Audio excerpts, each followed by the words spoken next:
How are we? This is Chat UTD.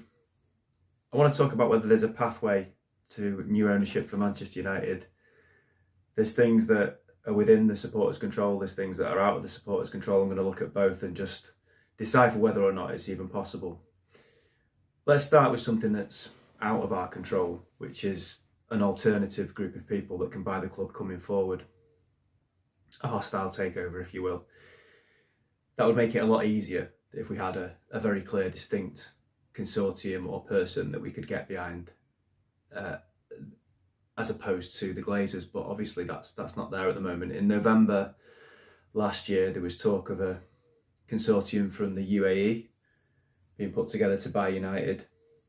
Not heard anything since. Don't know if it was true, whether it might still be in the works, but one thing's for sure, that at the moment they're not coming forward with a bid to buy the club. What you'd also need, though, if someone came forward to try and buy the club, is a United fan base behind that. And realistically, a group of people with enough money to buy Man United are more than likely going to be from a Middle Eastern state, and there would be some United fans, there'd be a decent proportion of United fans, I think, that would be in opposition to that. I remember very clearly January 2023, Mike Keegan breaking the story in the Daily Mail that there was a consortium from Qatar that wanted to buy United. They were prepared to spend £6 billion to buy the Glazers out, to clear the debt, to put £2 to £3 billion into infrastructure and stadium redevelopment, and to make United basically the best club in the world. At that point, there was a lot of disgruntled United fans had built up a little bit of momentum in terms of expressing their opinion against the Glazers. I'm not going to call it strategic protest, because it wasn't. It was loud complaint. I'm going to come back to the difference between strategic protest and protest for change and loud complaint, which is what United fans tend to do. But there was a lot of loud complaint, and it was gathering a little bit of momentum. When the news of the Qatar takeover or potential takeover came out, I wonder if the people that were protesting or complaining loudly sort of thought, well, we don't need to do that anymore, because we're going to get what we want. We're going to get the full sale. And maybe there's a bit of complacency creeping in, but we also have to remember that I think one of the things that stopped it dead in its tracks from gathering proper momentum was that if the alternative was going to be Qatar, there was a number of United fans that would think, well, I don't want the Glazers to be here, but if it's a Middle Eastern state that's going to buy United, then, you know, we don't want to sell our souls to the devil, and better the devil you know. I didn't think that, but that's what a number of United fans, I think, did think.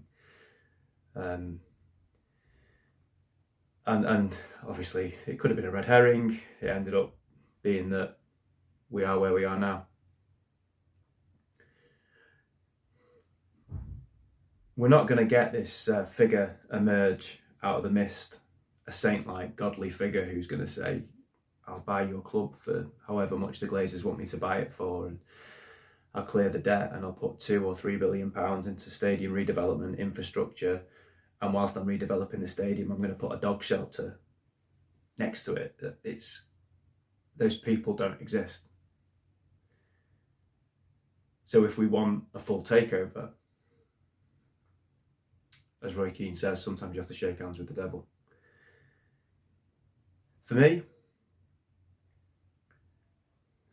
I get the impression that one of the reasons people oppose something like Qatar is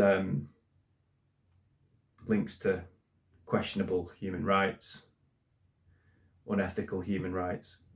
For me personally, if there was a well-evidenced, well-sourced story to suggest anyone that was buying Man United practiced inhumane, unethical human rights, I wouldn't want them to buy the club.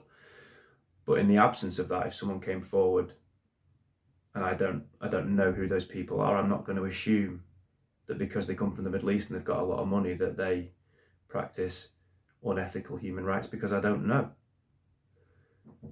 That's not me being naive. I genuinely don't know. It's like saying all Scousers are on the dole, which is obviously a bit of a banter that we have with Liverpool, but they're not all on the dole. And without wanting to get too political, we don't come from a country where our own shit doesn't stink. So I think we need to be a bit careful on that front, but I'm not going to go down that road.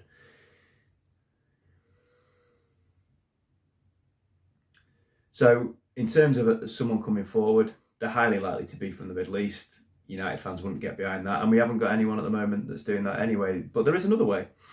Another way is the other way around, really, which is that United fans come together and strategically protest and take action to make the Glazers and Ineos' life so miserable that they leave. There is a possibility to do that. There is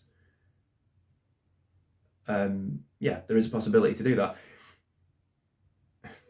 AC Milan didn't like their owners. They emptied their ground for 5 games and their owners left. Let's be honest and try and be careful with the way I say this. I think that AC Milan, certain sections of AC Milan's fans, shall we say, were quite creative in the way that they stopped other AC Milan fans getting into the stadium, and we don't have that in Manchester, so it's a bit different. But it got the job done, didn't it? And I've said since I started this channel, the Glazers wouldn't last 5 years at Liverpool. They wouldn't. One of the big issues we've got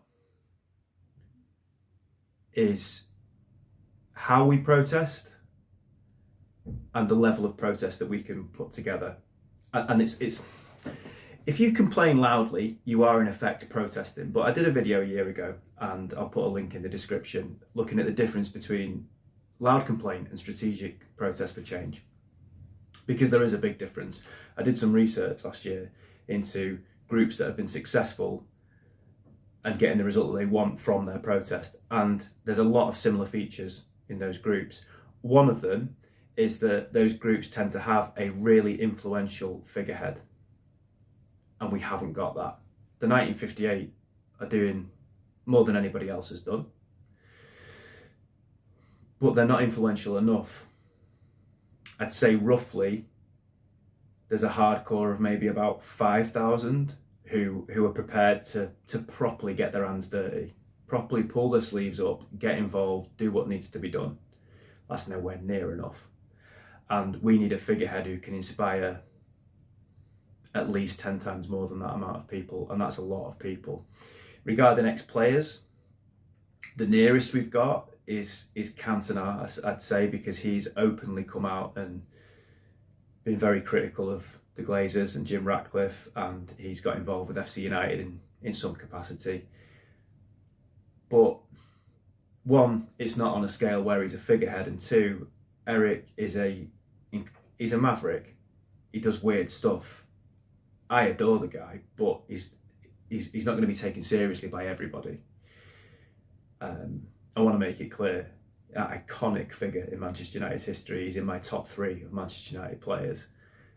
For me, in terms of my own personal preferences, the man for me is underrated in terms of what he did for English football, and more importantly for Man United. I think recency bias means he almost gets forgotten about, and he was a transformative catalyst for our football club in the early 90s.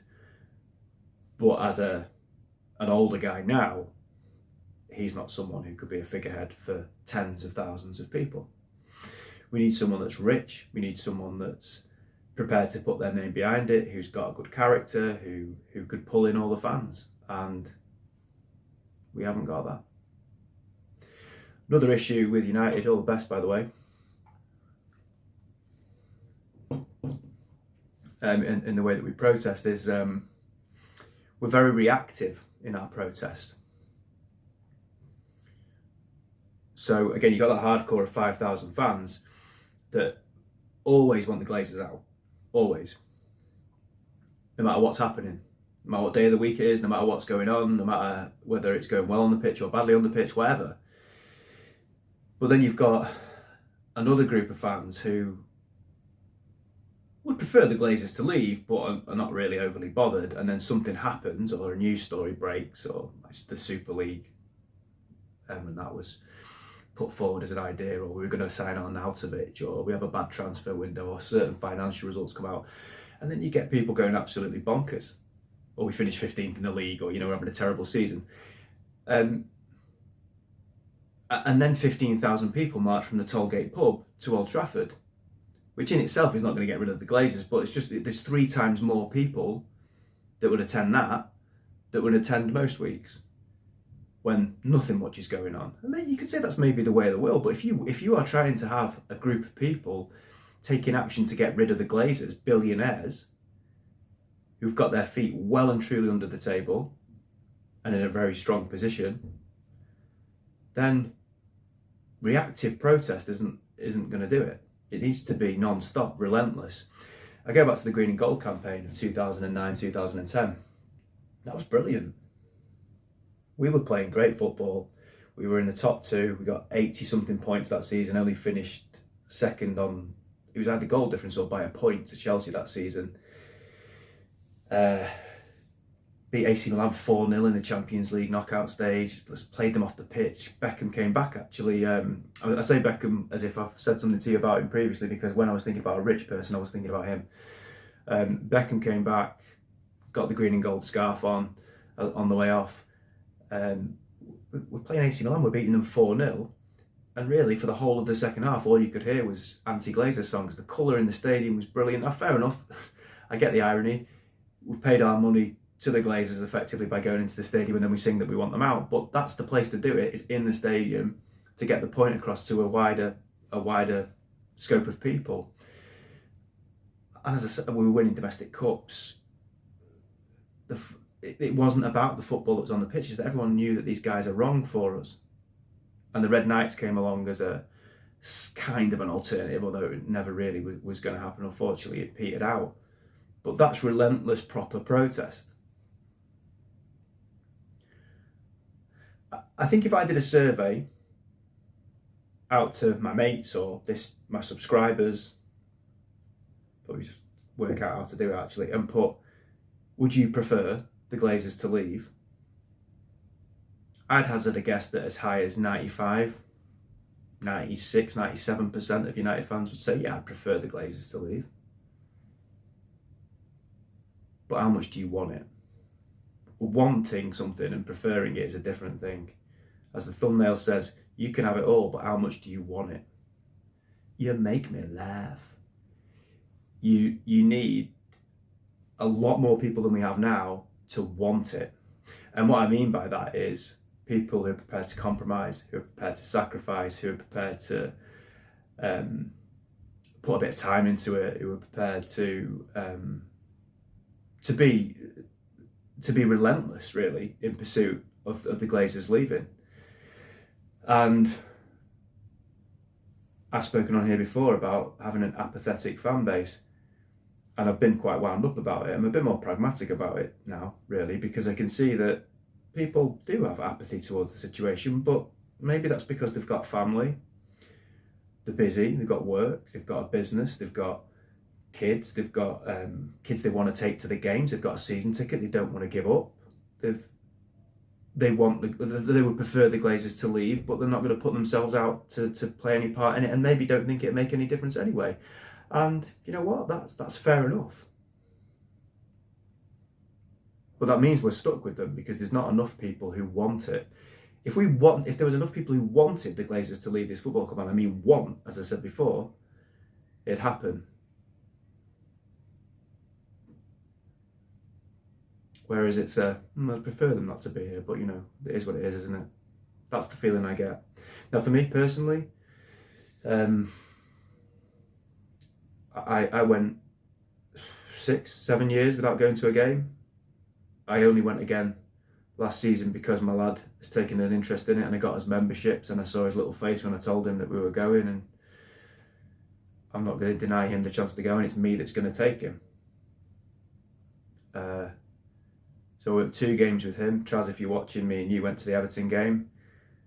And it's nice, again, just to reconnect with a mate. And that was the best part of the night, was having a few beers at the Christmas markets with my mate. The game was toss.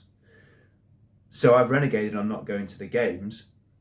But other than that, I wouldn't buy merchandise from United.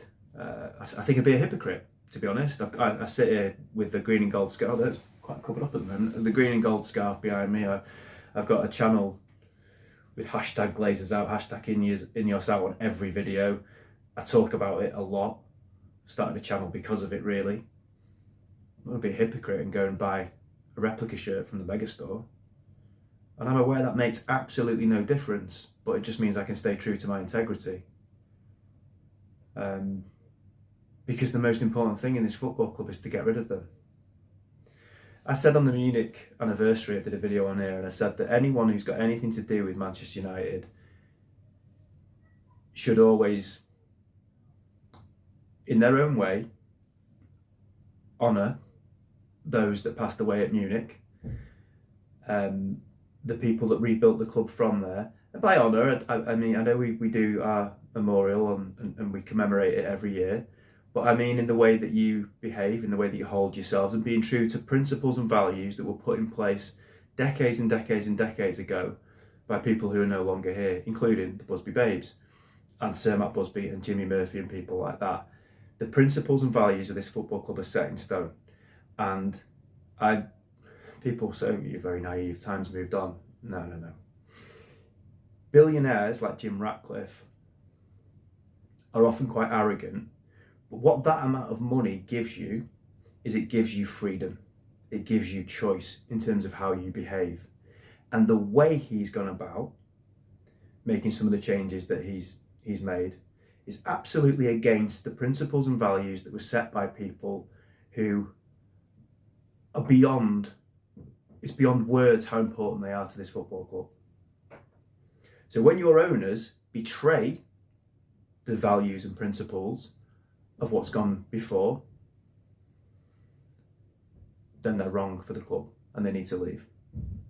And I feel really strongly about that. And I know other people that do as well, but I also know other people that have accepted defeat in this, I guess. So is there a pathway to new ownership? Yeah. There's a pathway that's out of our control, hoping that someone will come along, a knight in shining armour. But there's a pathway that's within our control. It's a long pathway that I don't think will happen. Missing out on when we haven't got a figurehead and we haven't got enough people who want it. So the only way I can see it happening is something akin to what happened with Abramovich when he was forced to leave by the government because of what was going on in that part of the world that he's from. Or that it's this, we find out that the Glazers are complete wrong-uns in more of a way than we know that they are now, or Ineos or whatever. Or they decide, you know what, I've had enough. Too much like hard work. Let's just get some mug in to give us £5 billion, pay off our debt, and we're off into the sunset heist of the century. Maybe we'll reach that point at some juncture, but I hope it's at some point soon, because they put the handbrake on this club massively. Let me know your thoughts. Glazers out.